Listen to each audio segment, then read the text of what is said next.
이렇게 사실의 측면에서도 큰 갈등이 있었고 충돌이 있었고 그것을 일으킨 근본적인 원인은 어떻게 기억할 것인가에 대한 기억이나 기념에 대한 차이였고 이런 비슷한 소재가 다른 역사 소재에 되어 있을 건데 앞으로 보면 이런 문제를 직면하면 어떻게 해야 되느냐라는 문제예요. 그래서 이 논란부터 한번 짚어보겠습니다. 이러한 논란의 본질은 결과적으로 육군사관학교는 신흥무관학교를 계승하느냐, 국방부 장관 표현에 의하면 국방경비대 사관학교인데 엄밀히 말하면 정선경비대 사관학교예요. 를 계승하느냐죠. 신흥무관학교는 아시다시피 1910년대에 남만주 지역에 서간도 지역에 있었던 독립운동 단체이자 양성소였죠. 사관 양성소. 조선경비대 사관학교, 국방경비대 사관학교는 46년에 만들어진 장교 육성 학교입니다. 육군사관학교 전신이라고 보시면 돼요. 자, 어떻게 개성하느냐 하는 거죠. 이게 어떤 맥락의 차이가 있냐면 신흥무관학교는 다 독립군들이죠. 근데 국방경비대 사관학교는 그 구성원의 학생들의 상당수가 일본군 경력의 소유자들이었다라는 거예요. 그러니까 어디를 계승하느냐는 지난 과거의 역사를 어떻게 보느냐하고 큰 시각 차이를 드러내는 것이죠. 심지어 국방부나 육사에서는 이런 이야기도 있어요. 아니, 홍범도는 광복군과 관계없는 인물이다. 근데 왜 우리가 기념해야 되느냐. 그래서 저는 이 말을 듣는 순간 이분들이 도대체 대한민국의 역사성을 전혀 모르고 있구나. 육군사관학교는 한국 근대사에 대한 독립운동사에 대한 정신교육을 전혀 하지 않았구나라는 걸 새삼 느꼈어요. 왜 그러냐면 1960년대 후반부터 박정희 대통령이 내세웠고 그쪽에서 추진했던 결과이기도 합니다. 그때부터 바뀌지 않는 독립운동의 맥이 있어요. 의병, 독립군, 광복군, 그리고 국군. 이 맥이에요, 이 맥. 이 맥은 바뀌지 않아요. 이 맥 속에서 광복군을 이야기해야 되는 거죠. 심지어 광복군 스스로도 우리 광복군이 독립전쟁을 실시한 첫날은 1907년 8월 1일 대한제국의 군대가 해산된 날이다라고 자기 역사에 쓰고 있어요. 1943년 한국 광복군 소사 책에 있단 말이에요. 어떻게 이런 식의 발언을 거침없이 하는지 모르겠어요. 그만큼 기본적인 역사교육이 안 돼 있다는 거죠. 자기 정체성에 대한 역사교육이 안 돼 있다는 거죠. 그러다 보니 국군의 뿌리는 광복군에 있다라고 말하는 입장.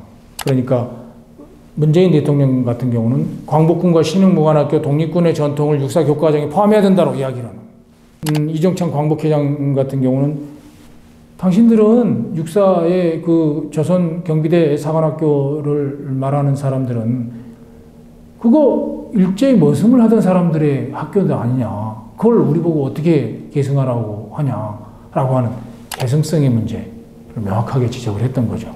그걸 압축할 수 있는 거죠. 결국 계승성의 문제를 어떻게 할 거냐는 거죠. 이 논쟁은 또 다른 측면에서 함의하고 있는 게 있어요. 이 논쟁의 과정에서 국방경비대 사관학교를 정통으로 구축해 놓는 논리로 가게 되면 이거를 국방부의 영역이나 국군의 역사인식의 영역에서 대한민국 역사인식으로 확장하게 되면 어떤 맥락까지 문제가 될 수 있냐면 반공의 이름으로 친일의 행동을 정당화하거나 반공의 이름으로 친일에 대해서 마음껏 이야기해도 될 만큼의 되는 공공연하게 공식화할 수 있는 여지로까지 나아갈 수 있다는 거예요. 그건 어디로 가느냐? 그건 분단 문제에서 그 통일 굳이 해야 돼? 라고 하는 자연스럽게 넘어갈 수 있을 만큼의 논리적 확장성, 논리의 자기 확장성을 갖고 있단 말이죠. 이런 측면에서 굉장히 조심해야 될 성격이다라고 저는 보고 있습니다.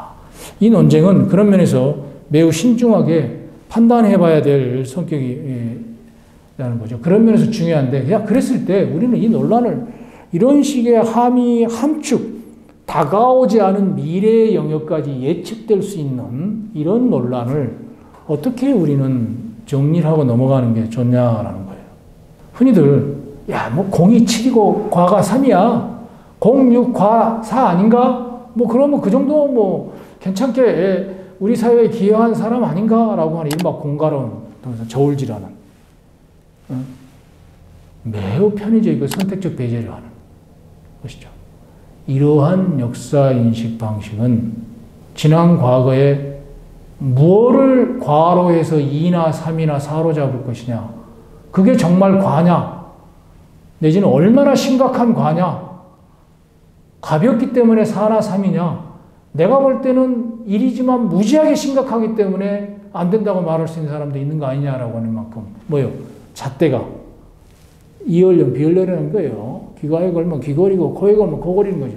그런 식의 역사인식은 선택적 배제를 정당화하는 지극히 잘못된 공과론이라는 것이죠. 그래서 좀 평가 방식이나 바라보는 잣대를 좀 바꿔야 됩니다. 한국 근현대사는 여러분 아시다시피 격동의 역사에 있습니다. 이 짧은 150여 년의 한국 근현대사만큼 격동의 과정에서 끊임없이 변한 역사적 있는 나라가 그다지 많지 않습니다. 그 과정에서 이 사회 구성원들이 누구나 다 합의할 수 있는 저는 최소의 사항이 있다고 봐요. 공통분모가. 식민지 시기는 친일한 사람은 절대 안 되겠죠. 당시에 우리 민족 2,500만 민족의 거의 대다수가, 절대적인 대다수가 동의할 수 있는 사안 아닙니까? 해방 이유는 뭐겠어요? 남북한의 한국전쟁을 거쳐나가는 과정에서 남한사회 내부에서 대한민국이라는 공간에서 친북은 절대 동의할 수 없는 공간 아닙니까? 지금 상황에서. 누구도 동의할 수 없는 거잖아요. 물론 여기서 말하는 친북이라는 것은 자신의 정치적 경쟁자나 반대자를 공격하게 하는 수단으로서 쓰여지는 친북 프레임은 아니고요. 더구나 우리 헌법에서 말하는 통일을 위한 노력, 즉 남북대화를 해나가려고 하는 노력을 해나가는 사람들에 대해서까지 친북 프레임을 쓰여서는 안 된다라는 것을 전제로 하는 말씀입니다. 그러면 친일과 친북이 아닌 영역에 존재하는 공통분모를 갖고 이야기를 푸는 게 좋지 않냐는 거죠. 친북이라는 사항과 친일이라는 사항이 배제된 이 사항을 갖고서 이야기를 풀면 굳이 논란을 벌일 필요가 없는 게 아니냐. 이 기준에서 보면 홍범도 흉상의 철거 문제 내지는 5명의 독립운동가 흉상의 철거 문제는 논란거리 자체가 될 수 없는 거예요. 반복되어지는 소모적인 사회적 정쟁으로부터 벗어날 수 있는 최소한의 기본 공통분모를 만들어낼 필요가 있는 게 아니냐라는 게 제 생각이고요. 그랬을 때 이 공통분모를 어떻게 운영할 것인가의 문제가 있어요. 시대에 따라서 변할 수 있습니다. 1990년대의 초반까지만 해도 사회주의자도 독립운동가는 인정을 못 받았어요. 이후에 해방 이전에 돌아가신 분은 괜찮다라 해서.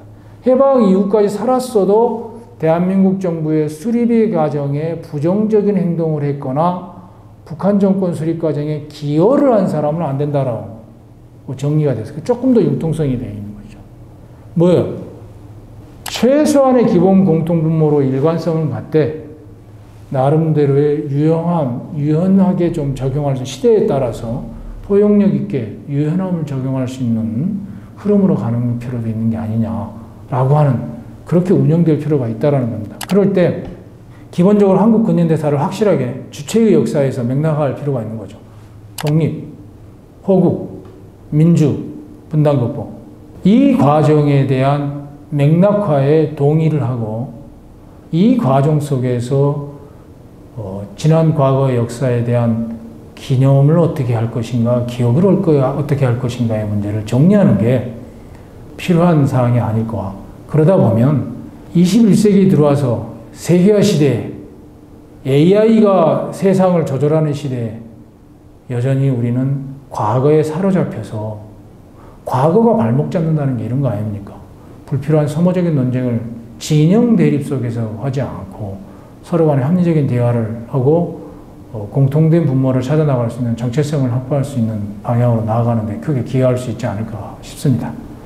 오랜 시간 동안 시청해 주셔서 매우 고맙습니다. 저는 신주백이었습니다. 감사합니다.